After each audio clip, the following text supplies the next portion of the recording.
Yes, guys. Oh, my voice. What the fuck happened there? Yes, guys, I am back. How's everyone? I hope you're all doing well. Thank you very much for joining me earlier. I do appreciate it, guys. We're going to do a little video now. We're going to go for an hour or so talking about FSG. Do you trust FSG? And I'm going to tell you the reasons behind that in a bit, guys. But don't forget to go and smash that like button as you come in and subscribe if you're new. Share the video, all that sort of stuff. But K-Mac, how you doing, man? I'm great. And yourself? Yeah, I'm all right. Apart from my voice went up and down there at the beginning. I don't Mate, I was playing the air guitar on that startup. Oh, the intro. You know what I mean? Don't blame you. Don't blame you. Been good, though? Yeah, good. All good. Very excited. It's good to see all the fans happy. Everyone in the chat with smiley faces, hopefully. Yes. Yeah. There's some. I think there's some people in there a bit like this because of the news of Thuram. But look, we'll get to that in a minute. I know everyone in the chat. Big up to everyone. I've gone and seen the tweet. Yeah, Bayern Munich looking at Thuram. We'll talk about that in a minute because it's a weird one for me when they got a certain Gravenberch there that they said they want to give more game time to, and they've got Gamrad Lamer in as well. So yeah, we'll talk about that in a bit. But guys, yeah, don't forget, hit that like button, hit the subscribe button, all that good stuff as soon as you come into the channel. I do appreciate it. We're on our way to 5K. We're already 200 subscribers up in the last 10 days. So yeah, we're on our way to 5K, guys. So keep smashing that subscribe button and share the video wherever you go, guys. Would appreciate it. Don't forget to go always subscribe to anyone that comes onto the channel like K-Mac and all that. Go and check out their stuff as well. So K-Mac, let's get to it. FSG. So the reason I want to do this little video, I ain't gonna go long on this day. I want to go on this little video is that a lot of people because they talk about net spend a lot, yeah. And I always say net spend's a myth; it don't exist. And the reason I say that is because you pay things by installments and you sell things by installments. So if that's the case, then a net spend can't actually exist because there's no, you know what I mean? And already people are talking about people being sold like, oh, there's no way Liverpool can have £100 million net spend in one summer. There's players going to get sold, blah, blah, blah, blah, blah. So in that case, I want to know from everyone today, how much do you trust FSG, K-Mac? I trust FSG quite a lot. Like, at the end of the day, we're now sat in a shiny stadium, which is going to be incredible, especially when they're going to put Safe Standard in there. We're going to have our own mini cop back. At the end of the day, this net spend malarkey is just ridiculous. Like you just don't understand how clubs do transfers. Like, people seem to think that we just throw 35 million and that's it. It just doesn't work like that. Net spend is cash in, cash out, and whether our players are sold, whether they're on installments. People aren't talking about that. Like, I'm pretty sure we waited 5 years to get all the Coutinho money back. Wasn't that right? About that. At the end of the day, I mean, we just got £800,000 for some player that we sold about 5 years ago called Alan. Yeah, I saw there's that. So many different dynamics to money that we just won't know about. We just won't know about it. Yeah, exactly. We get told what we get told. Undisclosed is like undisclosed. Like, we'll never know. And if it is released, that's the full amount, but we don't know what the structure is. Like apparently, if like Nunes plays 50 games, then we give Benfica another $1 million. Like, there's loads and loads of caveats. There's loads and loads of add-ons, and there's loads of installment payments, things we just don't know about. Like, we should just be really happy that we've got players. Yeah, exactly. That's the main thing.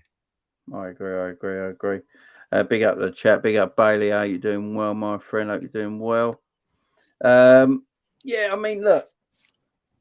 And yeah, I've got big up Michael because Michael made my Discord for me. But I totally forget about my Discord all the time. I don't even think I've logged into it for ages. So if people are joining Discord, big up. I do appreciate it. I'll get back to sorting that out quite soon. But yeah, big up Michael, who's watching that for me. Yeah, the reason I'm bringing this up about FSG as well, because you got Mo Salah. There's a lot of talk about Mo Salah in the last few days. I think a lot of people got into their heads because they don't trust FSG. And by the way, I don't blame people for not trusting them. I really don't. I can understand. I agree. A lot of people got in their heads right now that they're worried about, Mo Salah is if we're going to make money back, you got Salah there, you got the Saudi investment.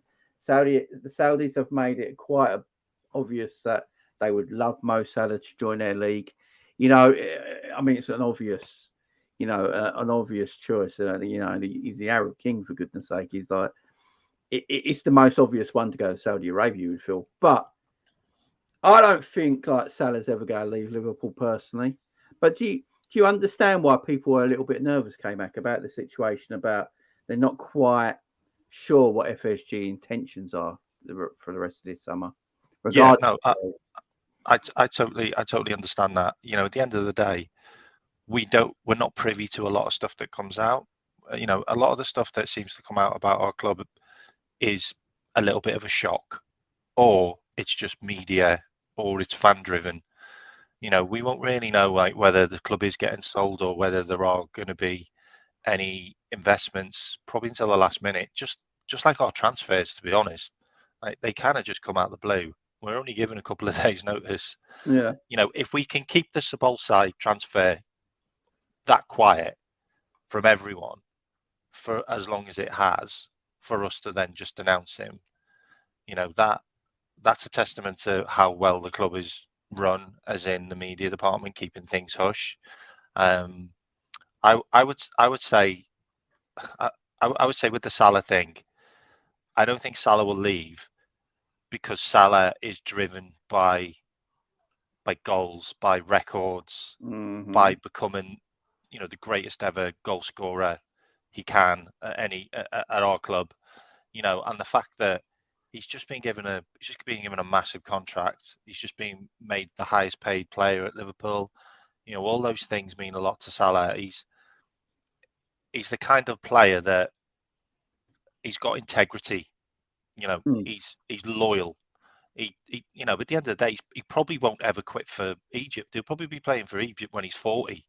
You know what I mean? He'll be like a Roger Miller for Egypt. Roger Miller, man. Yeah, exactly. You know what I mean? I can't see him going to Saudi. I can see Saudi trying, no doubt. I can't see it. Like, he wants those records. In a year's time, he'll probably be like the fourth highest goal scorer in our history. That's in Liverpool's history. Like, that is incredible. Yeah, it's mad, isn't it? It's mad. If you think of it like that, that's just. But he's a special player. I just think people think they're just a little bit worried. I can understand it. Everything going on. They're like, he's obviously the one that's going to be sold. By look, there has to be sales. We can all agree that you have to sell footballers. It's just, it's the way it is. But who do you think will be sold this summer, K-Mac? If you can think on the top of your head, who do you think will be making room this summer? I was hoping you'd ask me that. Go for it. I think the fact that Steven Gerrard's just been announced as a manager out of Saudi Arabia now, I would definitely look at a couple of players going over to play for him. I would not be surprised if Thiago tipped up and maybe Matip. And I know this is a bit out of the blue, but I honestly feel that Jota could be one that moves. He looks like he's in a position where there's a lot of competition and he never seems to rise to the top. He never seems to be the number one pick for Klopp. Like, when we got rid of Mane and we needed a centre forward, I just thought he was the ideal person just to go straight into there. He knows the role. He scores the goals. It just made sense. And then we went and signed Nunes, and then we went and signed Gapco, and he kind of just went back down the pecking order again. I honestly feel like if someone comes in for Jota, I think Jota will go. I think Thiago could go to Saudi Arabia. I also feel that Matip. I don't hear anything about Matip, which kind of worries me. Which kind of makes me think he could be off. I think those three are potentials. Yeah, with the Matip thing, I was reading somewhere today that Matip might be getting offered a new contract, which, if that's the case, that's come out of the blue, because there was talks at the end of last season that Matip might have played his last season at Liverpool. So, they're offering him a new deal. If they're offering Matip a new deal, I do start to think that they're not looking at buying a defender this summer, because I don't see the point of keeping Matip if you're looking for a new defender, because you can't let Joe Gomez go just because of the homegrown thing. So you probably keep Joe Gomez because they've let go of Reece Williams has gone to Aberdeen. Nat Phillips is going to leave. So if Reece Williams and Nat Phillips go to leave, who are your homegrown players, then you're probably looking at keeping Joe Gomez. And Matip getting a new deal would be a little confusing to me, because I'd probably feel like maybe it's come to the end of his time. You get a new player in. I'm not sure. I'm not sure on the Matip one. With Thiago, now Thiago's the one at the moment everyone's talking about. Now there's a lot of news at the moment about Thiago, especially with his Instagram page and all that. I don't think Thiago ever had Liverpool in his bio for his Instagram page to start with. So I don't think that's a worry. But he is with 1 year left in his deal, K-Mac. And Liverpool, if they were going to give him a new deal, I think they would have done it already. It would have been done this summer. He'd got an extension of like another year at least, or something like that. That don't seem like the case. So with new players coming in, I just don't know if Thiago's going to get the game time that Thiago will want. So is it best to let Thiago go this summer? I think so. I mean, if you look at the way the club's being run now, it looks like we're trying to loosen that ball and chain of the wage structure around our heads. Like, we've got rid of probably about 50 odd million worth of wages per year off the wage budget. We've just replaced Oxlade-Chamberlain and Cato with players that are on similar wages, which makes perfect sense. Thiago, I think he's like the second highest paid player at the club, like 225,000 a week. We can't be having that for a player that we've just bought 2 players that would play in the same position he would play, and he's not going to play as a DM because he'll break. So it just makes sense. It really does. Like that, we just move him on. We'll probably get like 10, maybe 20 million, which is what we paid. And Thiago for me just seemed like an opportunist buy. Like apparently, I mean, there's rumours are that his name just came up out of the blue that he'd be available at Bayern Munich, and Klopp and Pep Linders were just chatting randomly and went, "Really? Thiago's available for 20 million? Yeah, let's get him." Like there was no thought about it. It was just literally, yeah, let's just get him because he's cheap. And now it's, if you really look at the signing, it's been a bit of a backfire, to be honest. He's not really got many assists. He's not scored many goals. He's been on the injury table most of the time. Yeah, I just feel like that's the one. Yeah, I mean, big up Jack. How you doing, man? Oh, he's just closing down his Pornhub before he comes. Oh yeah. I always have that on. That's what I do with my spare time. Single, OnlyFans if it's available. How we doing, K-Mac? How we doing, boys? Yeah, we're doing good, man. We're doing good. What do you reckon the old Thiago thing? Is it for him now? Got to go. It's going to be interesting, boys, isn't it? I was listening to what came up with spot on. I'll quickly mention with the FSG in the sec, mate, but it's going to be interesting. I look at it and I think he's on, was it rumoured to be 200k a week? It's a lot of money. I think the biggest issue for everyone is availability. It is the key factor, really, in any potential deal. I think we've looked at Liverpool's midfield, Naby, Ox, Thiago as well. You could add to that, and it's difficult when, especially if you're not going through a good run of form as Liverpool didn't do last season, especially for the first 6 months. You need players that are available first and foremost. And Thiago, he's a wonderful footballer when he's fit and he's playing in that good rhythm, but it's difficult. I know we all knew what we were getting when we bought him from Bayern. I think he only completed 230 plus league appearances or league games anyway in the space of his career at Bayern. So, but it was always a risk. I feel we haven't seen the best out of them, and I don't think we will. But you never know. It could change. But I'd say potentially cash in on if we can get 20-30 million, get our money back, and then you'd save money on wages as well going forward, mate. Yeah, I mean it's. So I've got Thiago stats here. Thiago's played 67 games for Liverpool since he's been there. Scored 2 goals and assisted 4. In his time in the Bundesliga, he played 150 games, 17 goals and 21 assists. So it's quite, if he got to 150 Premier League games, he's probably not getting anywhere near the stats he did in Germany. He's played 80 Champions League games, 9 goals, 13 assists. In La Liga, we can go back all the way to La Liga when he was at Barcelona, when he was a little bit younger. He played 1 more game than he did in the Premier League, 68, scoring 7 and assisting 9. So does it show that maybe, K-Mac, that Thiago really never suited the way we wanted to play when you look at stats like that? 100%. I mean, if you look at those stats, I'm pretty sure Virgil van Dijk did better in one season for goals and assists. Think about Thiago though as well. Like, okay, yeah, he's a brilliant player to watch. He wasn't great at Barcelona. He really wasn't great at Barcelona, and he was always injured, if I remember correctly. Yeah. I think he only started playing well for Bayern, but it's a farmers' league, isn't it? Back then, when they had Thiago and all of those players, it was like a farmers' league. There was no one really competing. I mean, I think the only manager that's won the league in over Bayern is Klopp with Dortmund. Yeah. But I mean, you should ask the chat really. Like, would you really miss Thiago and Matip next season?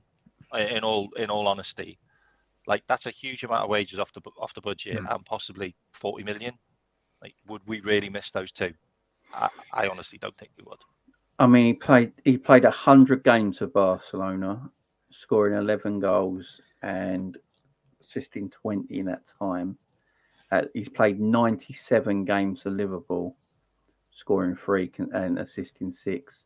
He played 235 games for Bayern Munich, scoring 31 and assisting 37.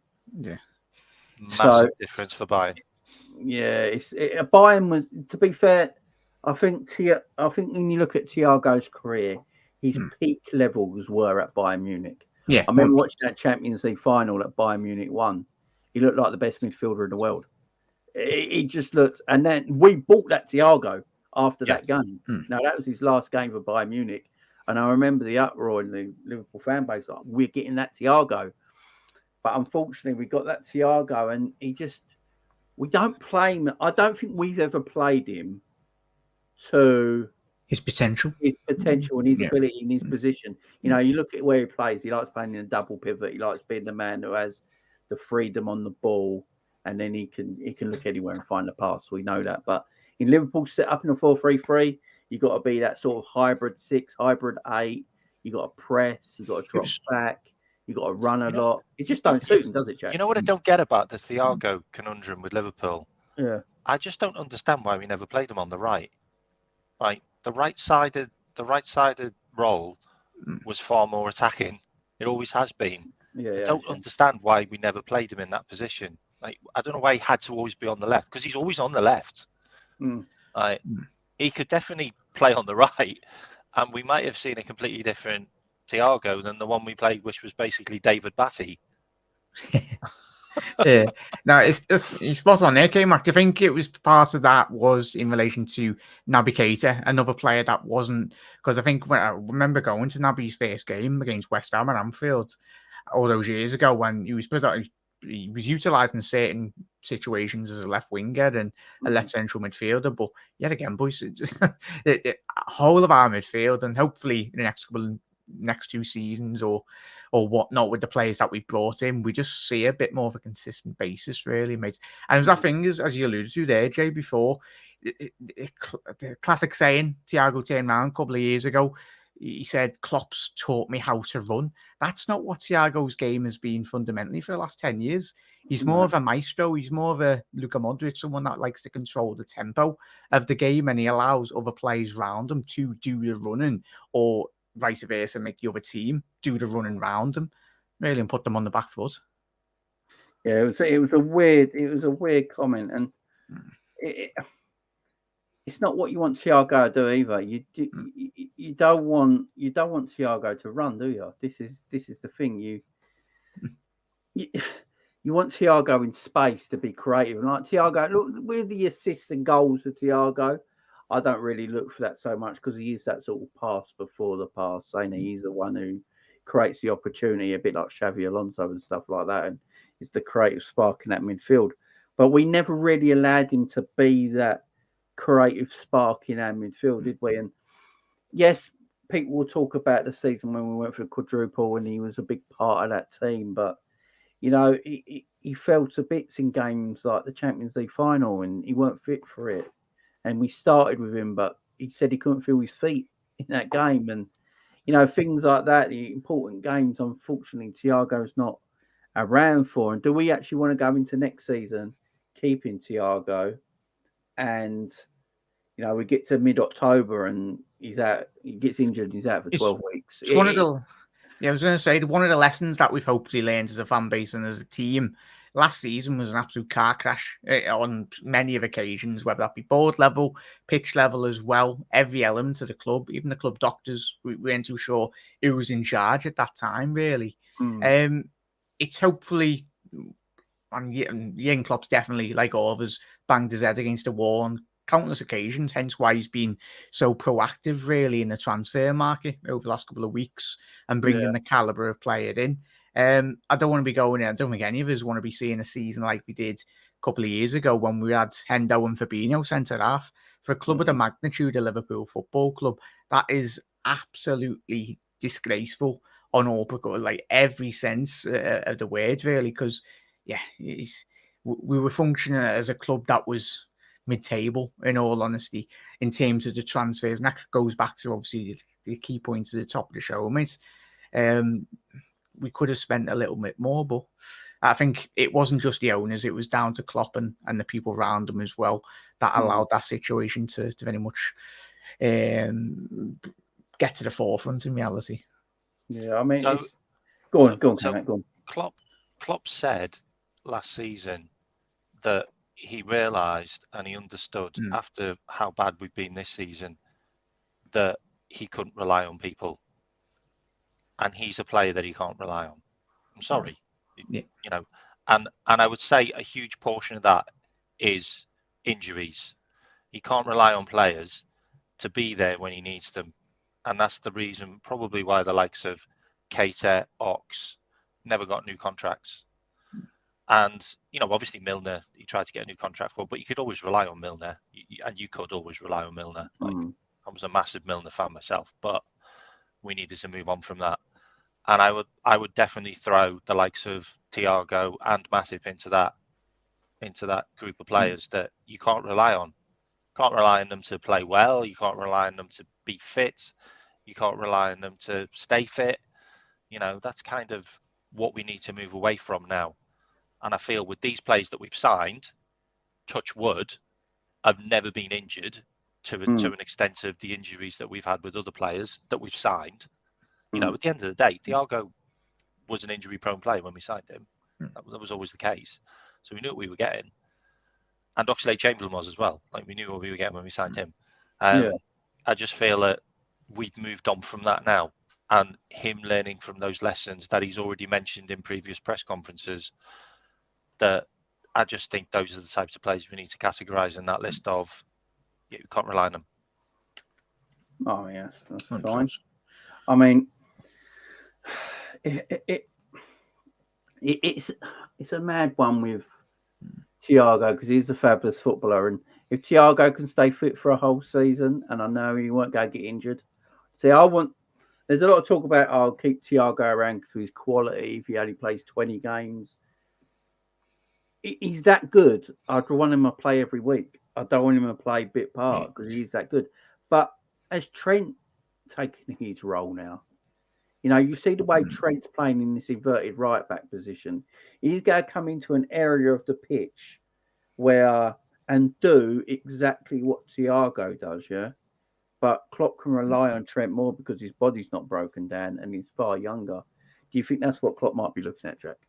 Yeah, it's the wages are a massive factor as well, mate. Like, unless there was a realm where Thiago, if he did get a new contract, or hypothetical, really, if he was on reduced wages, similar with Milner, similar with Matip, potentially do what Milner done for a couple of years, but I don't think they will. But yeah, it's Trent 100% can definitely. He's got the qualities to very much step into that. I think him and Kevin De Bruyne are two of the best passers in world football, especially the Premier League as well, mate. But yeah, 200k is a lot of money for a player that is playing half of the games, as you said, with the stats. They're probably not the best, in all honesty. It's a lot of money considering we know how big Liverpool's wage structure is currently. We pay a lot of money, and especially when half of the squad or 3/4 of it, or a large section of it, is getting injured, and you can't really rely on them, mate. But yeah, definitely, we know Trent. And even with Trent, with that new contract on the horizon, I think that's a massive priority for Liverpool. Murmurings from all the top journalists over the last couple of months is Liverpool is the highest priority, and rightfully so.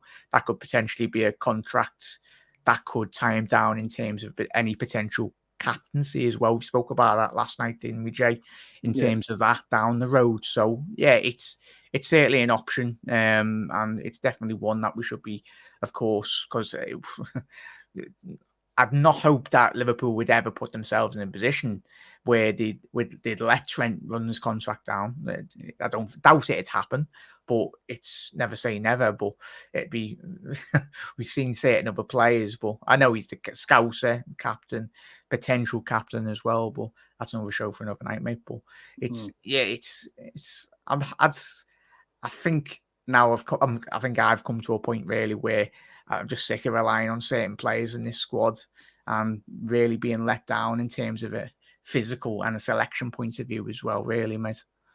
Yeah, I agree. But look, going back to FSG and all this, so there's a lot of rumours going around that FSG have had some kind of investment into the football club this season. Now, we're not going to know this till next year. When all the stats and all that come out, and when all the tax and all that comes out next year, when we get to see the financials. But do you think they've had some kind of investment? Because I was listening to Kieran Maguire, I believe he's a football finance expert on his YouTube channel, the Price of Football podcast, and he was speaking on that, where he feels like there might have been some kind of investment into FSG this summer to get players in. What was your feelings, K-Mac?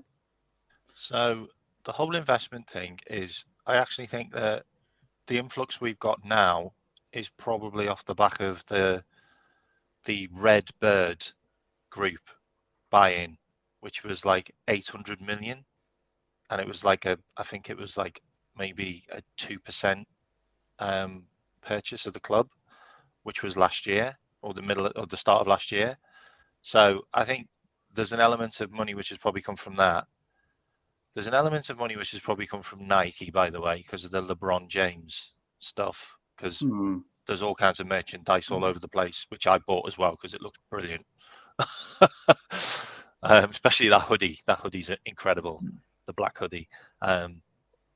So there's probably an element to that, and there's probably an element to the fact that we didn't get to any finals last year, so there's a huge amount of bonuses for players and coaches and staff which weren't handed out. So that's probably gone into the money as well. Can I just touch on what Jack said as well, though, because go on. That's really interesting what you said about Trent. Isn't that an ideal way to take Thiago and Matip off the wage bill, so they can then give Trent a new contract? Because Trent is going to be getting about 100 grand more, no doubt, 100%. And there's also another contract which is probably going to get looked at as well, which is I'm trying to think. Is it Ali or Virgil? It's Alisson's. Was it Alisson's? Yeah. It's Alisson's. It's Alisson's, I think. It might be Virgil's as well, actually, but I think it's definitely Ali's. His contract's going to get looked at as well. So I think they're probably the next in the pipeline. And that's exactly how Liverpool work. We will take players off the wage bill to put players in the wage bill, and that would make sense, wouldn't it? If you look at the players we've just signed, we've basically just given them the contracts that Keita and Oxlade-Chamberlain had, pretty much the same money. And then you've got, if Thiago goes, that's 200k. There's 100k for Ali. There's 100k allocated for Trent. Just hypothetically, but that kind of makes sense, like how that works out. Before Jack goes, I just want to ask him this: is it any coincidence that we're doing good business again once Mike Gordon came back? No. I was going to say, I don't know. Like it's all. Every business is about relationships and your own portfolio of people who are like your contacts, and as we all know, lads, anyway. Innit? So it's, as we know, Jürgen he likes a certain profile, he likes to get on with people, but he's not afraid to very much have a moan at them and to put them in the place, really.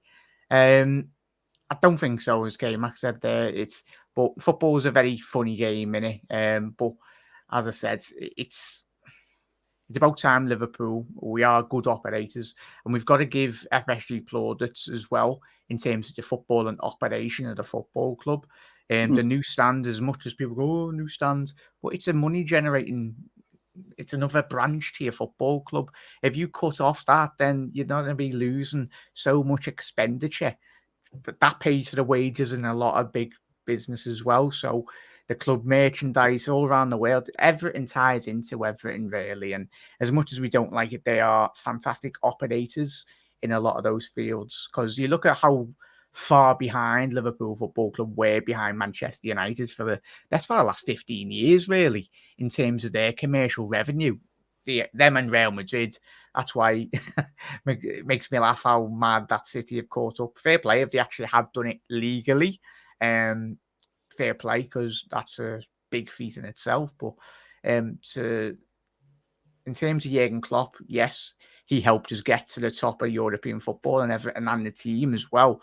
But that other stuff outside the pitch and outside the stadium and everything needed to be caught up to the likes of Real Madrid and keep up with Manchester City as well. So that's a massive point I want to give plaudits to FSG. And I've been on record for the last 5 years, mate, on YouTube of calling out the owners when they needed spending. And I was a couple of months ago as well. But at the end of the day, they've backed Jurgen, they've given the resources. And if, say, another 80, 70 million pound player did crop up that was available, and Jurgen Klopp desperately wanted him for the squad, I think they would have got him. People might go, Jude Bellingham. Jude didn't want to come to Liverpool as much as we all love to, but he wanted to go to Real Madrid. At the end of the day, we got turned down by him. Gavardio probably will end up going City as well, because he wants to go there. So it is interesting, and I do get both sides of the arguments as well, mate. We'd like to see a bit more from them, but at the end of the day, how are you going to improve? We look at that starting 11 as well, boys, that we've had over the last 4 or 5 year period. That was one of the best starting 11s in the whole of Europe. We're not like City, it's City are an anomaly, really. Like, they've got 60, 80 million pounds, about 5 of them on the bench. No team in world football's got that, in all honesty.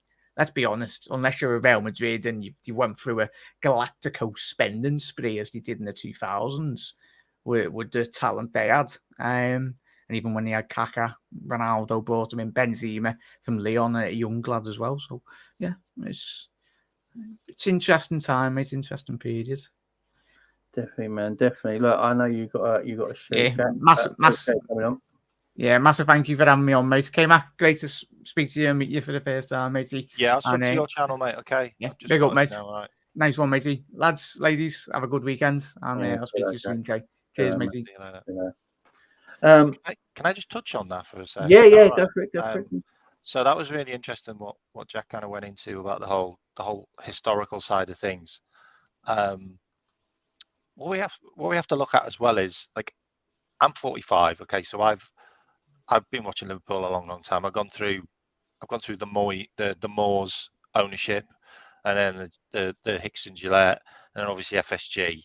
Like, Liverpool haven't really been handed over to many owners over the past, which is a good thing. Okay, now we're ticking on over 10 years with FSG.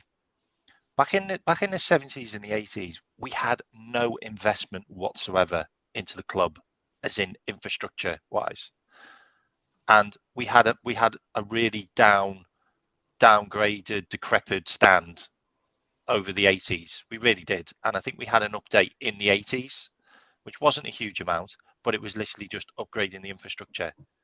Under FSG, we've got 2 shiny new stands, and we're about to open one up for the start of this season. That's a massive, massive upgrade from what we had before. And if you look around other clubs in our area, you've got Manchester United is just a complete mess. Okay, that ground has fallen apart. Okay, and then you've got Chelsea falling apart. You had Arsenal that had a completely new build. You had Tottenham that had a completely new build. You've got other teams that are around us with the likes of, Leicester had a new ground. Then you got Aston Villa that have obviously got an old ground. There's a lot of teams with old grounds which will need major, major surgery on in the next couple of years. Mm. We're there. We are there. We're up to 61,000 now. Like, we're ready for the new revolution to kick on, and investments will get put into the club now. We'll have more major sponsors. We'll have companies that will want to come to Liverpool. There's no doubt we're probably going to end up having like a Starbucks or a Costa Coffee in the actual ground. That's going to bring more revenue. Honestly, we are in a really, really good place. A really good place. And the improvement of the midfield and a little bit of surgery in defence, I think we're ready to go again. Seriously. I'm so excited about it. Oh, I mean, that's cool. That's cool.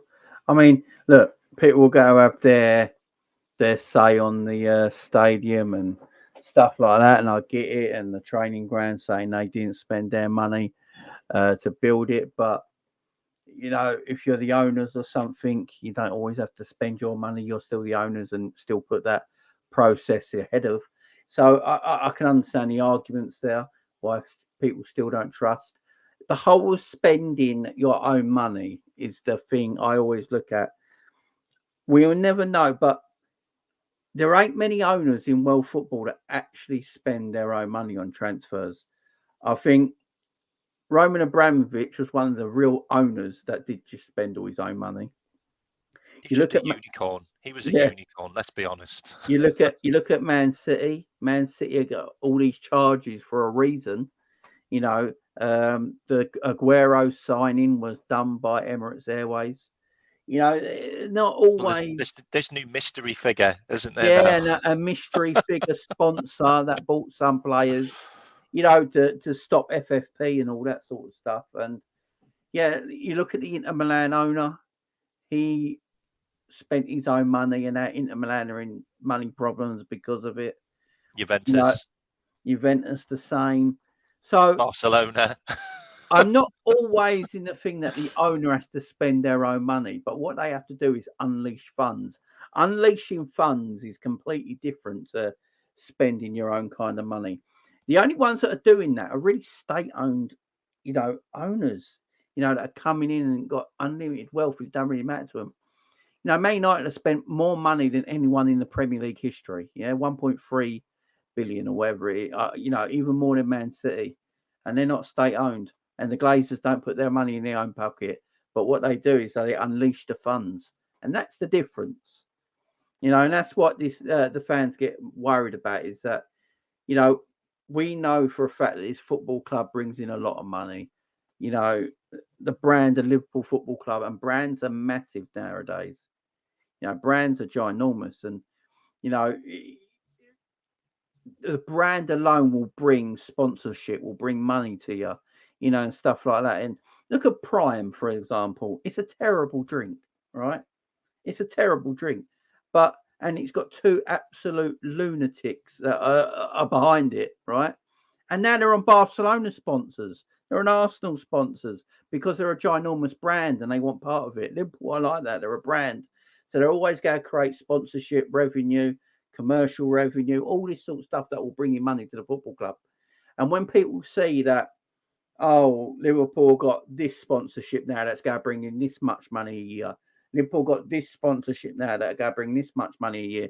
Liverpool got one of the biggest shirt deals in football history that will bring in this much money a year. And then in the summer, you hear Liverpool working in with their financial means because they haven't got as much money as they need to spend on players. And that's when Liverpool fans get down and go, hang on, how is this possible? And it's all about unleashing money and spending it wisely. Now, K-Mac, we know with FSG, they've got a structure in the way that they run the football club. And they believe that structure is the right structure and won't change. But do you feel like FSG should maybe just loosen that structure a little bit just to please the fan base? Or do you think FSG should stay as they are? And if the fan base don't like it, they're going to have to put up with it. What do you think?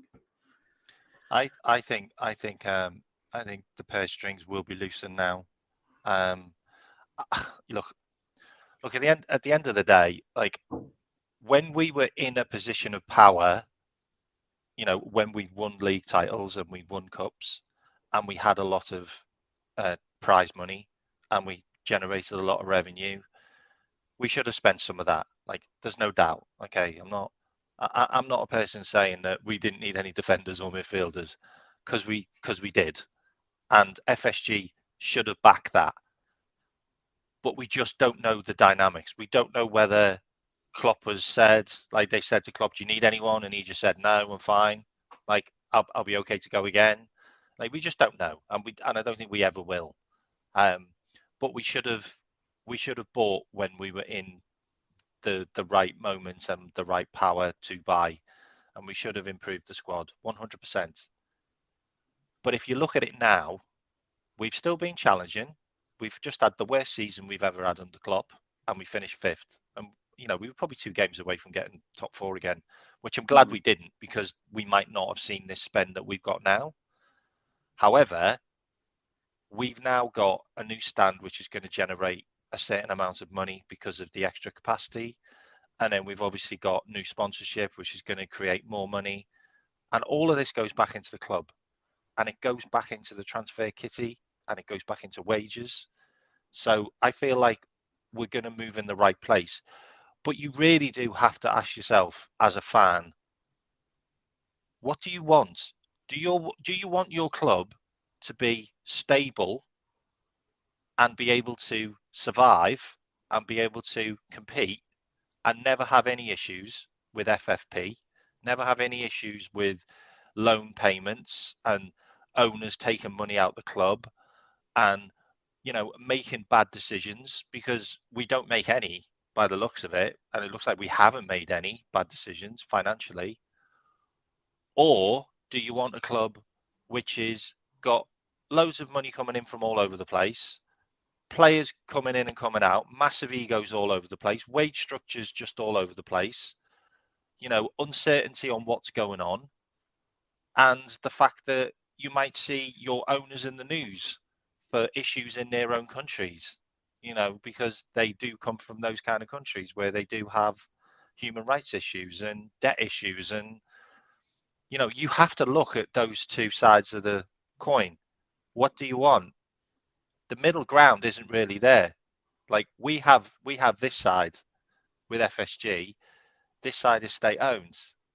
I'm quite happy with this. We're maybe moving in a little, and I think we are moving into that little area in the middle space. Mm-hmm. We just have to wait and see. But I'm happy with how things have gone so far. I would rather we'd have won more trophies, and maybe that extra player would have done that. Like, we can't say it would or it would not, because it might have been a flop. You just don't know.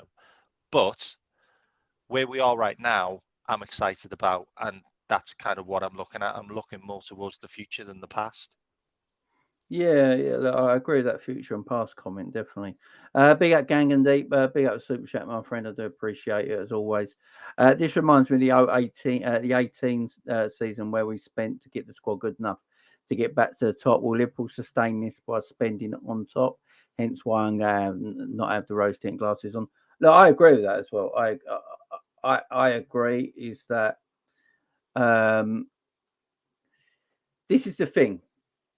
Liverpool can always have a good transfer summer, like they did back then when they got the players in to get back to the top.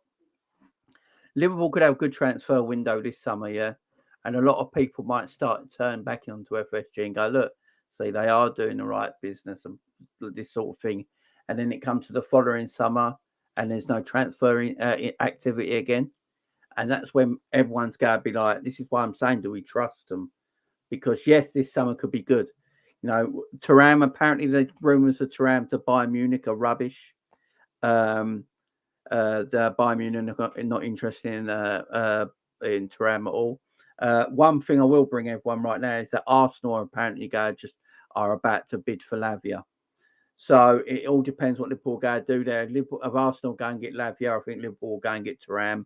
Something's going to happen there. So that's interesting. But whatever we do this summer transfer window, it's going to look good.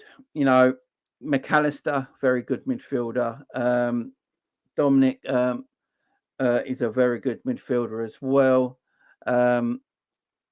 These are good players coming in. You know, if we add a Thuram to that and get a centre back, that's all good. It's like a 10 out of 10 transfer window, you could say. And everyone's happy. People are happy. People will be like, see, why can't FSG do this all the time? A lot of people that are FSG in will say, look, FSG have done it again. Like, you guys can shut up now, blah, de, blah, blah, de, blah. But then comes to the following summer. And if they don't invest with ambition and wisely again the following summer, then you've taken another step backwards when you took a step forwards before, and you just go back to where you were. And that's the issue, K-Mac, ain't it? That's why the trust issue with the fan base is not going to be there till they show this kind of ambition more on a regular basis. Do you reckon? I don't think there's a number of fans which will never be won over by FSG. Okay, I can't see anything them doing to change their mind. That's just the way it is. Like they've had their hearts broken, or they've you know those false promises, you know, or they've just looked at other teams and gone, why don't we have owners like them? And there could be an element of jealousy. I don't know. But I just feel like there's an element of fans which FSG will never ever win over, no matter what they do. Yeah, I get that. But what you have to look at now is this what Klopp does? Is this what Klopp does? Klopp likes a small squad, and he likes a tight-knit squad of players that will all interchange, then they will all fit each other, personality-wise, wage structure-wise, all of that. That's all Klopp. That is a Klopp squad. We just lost a bunch of players, and we've now replaced them with some more players. That's all it is. We're never going to have this wealth of 25 amazing players. It just doesn't work like that, because that's just not what Klopp wants to work with. So for me, we'll get 4 or 5 players in to replace the 4 or 5 players that have gone. And then next season, we'll probably get maybe 2, because 2 will leave. You know, that's how it works. Players come in, players go out. We won't just go on this mad spend like Chelsea have, where they'll just buy like 20 players. Like, I was looking at a photograph of Chelsea's Champions League winning team. There's only 3 players left at the club in that squad, and that was only 2 years ago. It's just not going to be like that under Klopp. It never will, and it never was going to. So you can say it's FSG's fault, or you can say it's Klopp's fault, but that's what Klopp likes to work with. So it's going to be like that. Players come in, players go out. That's it. It's never going to be like a massive amount of players that are just going to be added onto the squad for no apparent reason, because that just doesn't work like that. Does that make sense? Yeah, I get what you're saying. Look, for me as a fan, I'm looking at it. I can't fully trust the owners just yet. I just. This is just me. That's fine. I can't fully trust the owners just yet. They wrote. I said this, by the way, a few months ago on the channel. People in the live chat might remember. I literally said it a few months ago. Liverpool will have a very good summer this year, and the reason is because FSG got no choice but to have a very good summer this year, because we fell behind. Look, FSG, like any owner, likes making money.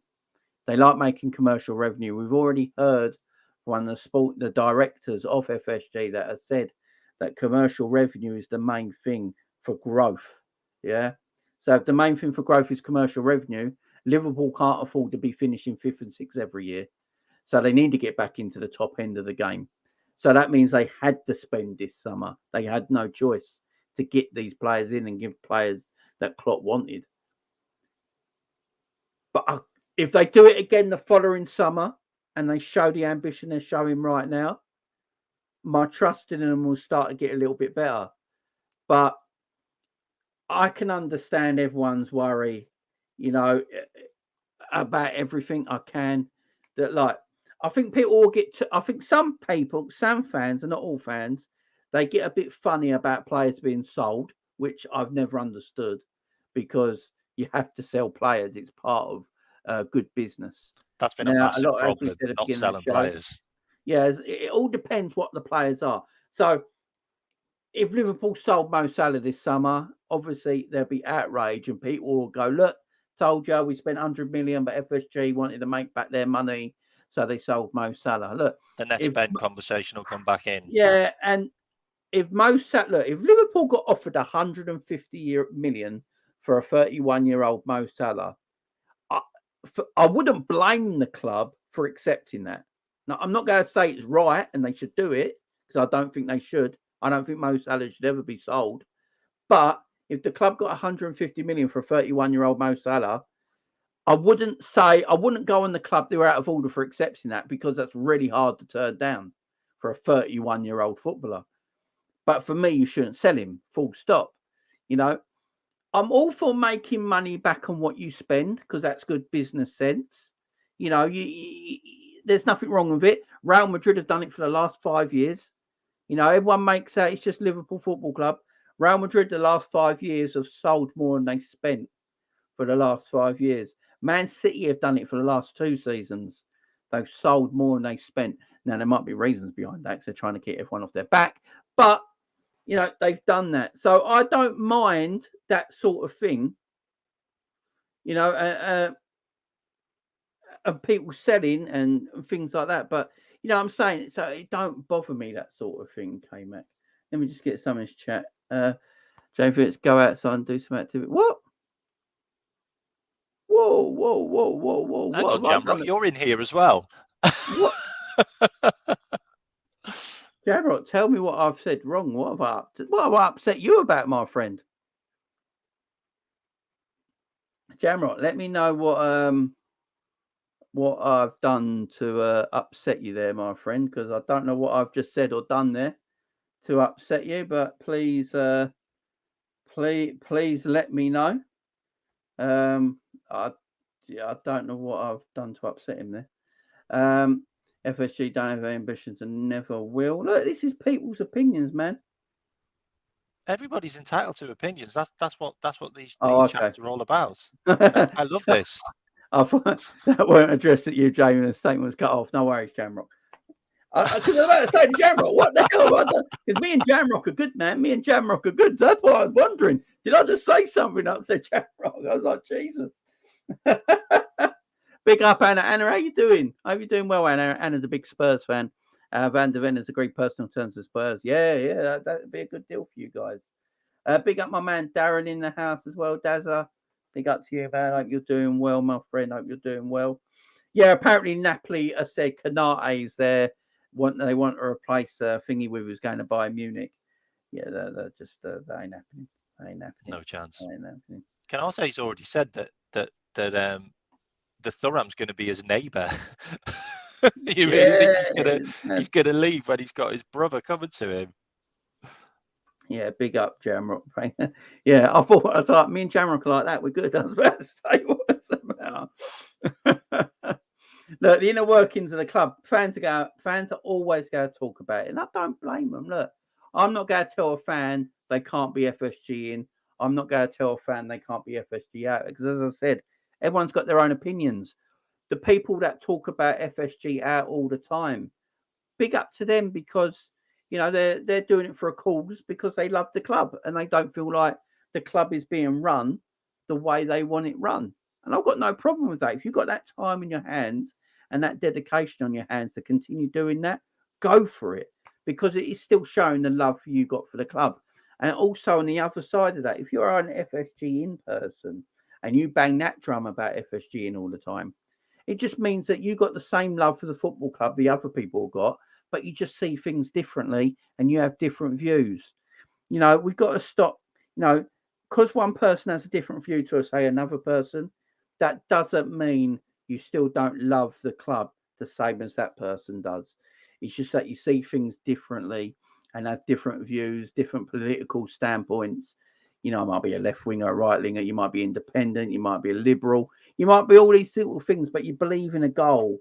And that's the way they want to support the club at the end of the day, K-Mac. So I don't ever see, I just want everyone to stop insulting each other on social media. Do you know what I mean? That's what gets me down. It's like you have a discussion on social media, you talk to people, and they just go for you straight away because they're like, how can you not be FSG out? How can you not hate these people? And you're just having a conversation going, look, I love the football club. I love my football club. I just don't see the views that you see.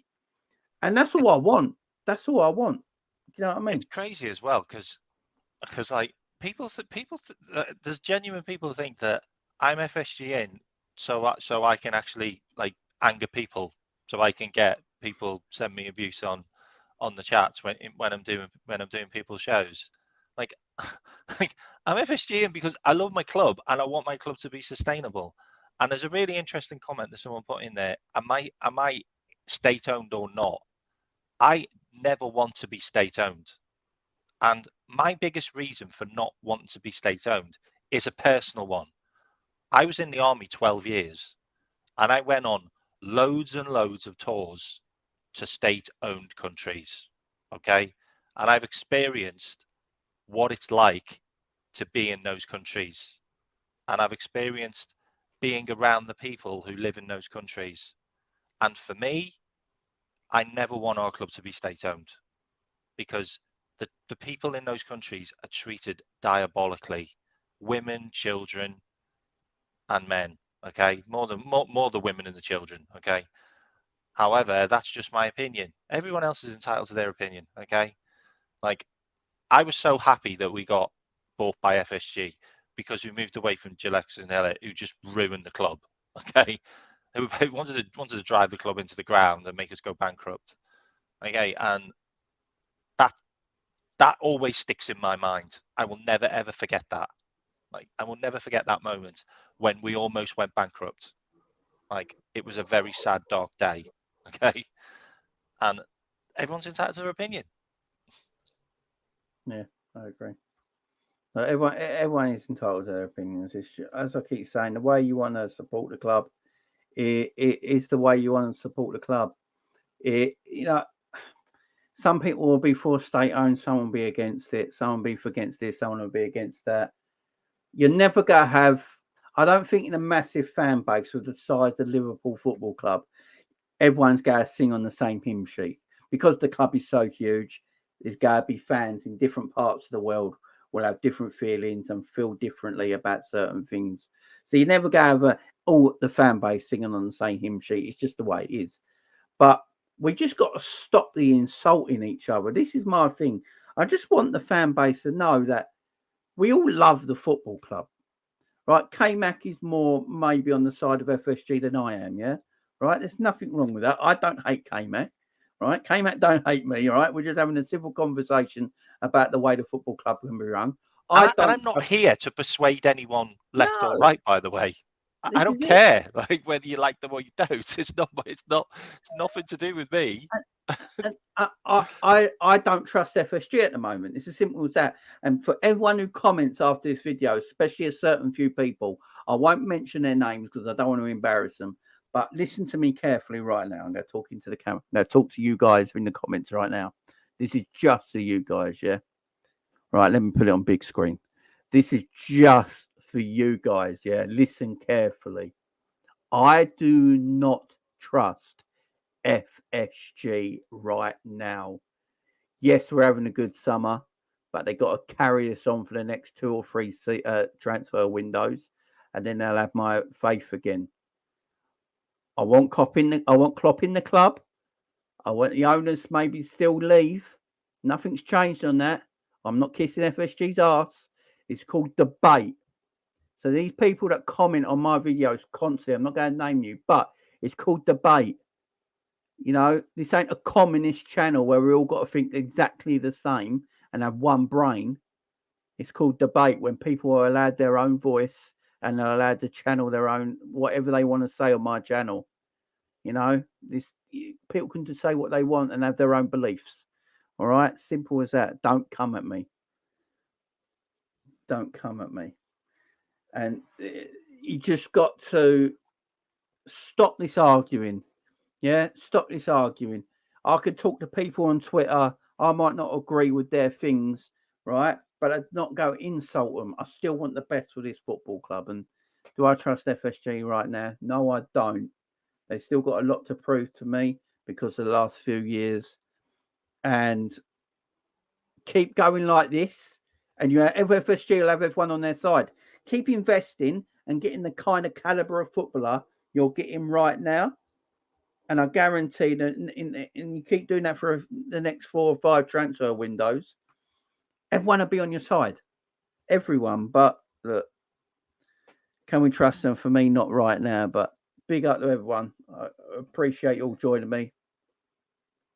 It was just a quick little video, this, guys. I will be back again on Wednesday, guys. I'll be back again on Wednesday talking about Mo Salah and staying at the football club till he retires, in my opinion. So make sure you join me on Wednesday in the afternoon for that. And then at 7 o'clock Wednesday night, the call-in show, everyone's favourite show, a midweek show. The call-in show will be back Wednesday at 7 p.m, guys. So thank you very much for joining myself and K-Mac. Please, if you want to, please go and support K-Mac on his socials channel and all that sort of stuff, guys. I appreciate I'm it. on GTV. I'm on GTV's show tonight at 8:30. So tune into that as well, guys. Same. And yeah, if you subscribe to my channel, thank you very much. I'm on the road to 100. Okay. There you go. I only started it a couple of weeks ago, so. But yeah, big up. That's good, man. A couple of weeks ago, I'm already 100. That's it, man. That's it. Guys, thank you very much for joining us. I do appreciate it. Again, you guys are the best community out there. Love to you all. See you again soon. Bye-bye for now.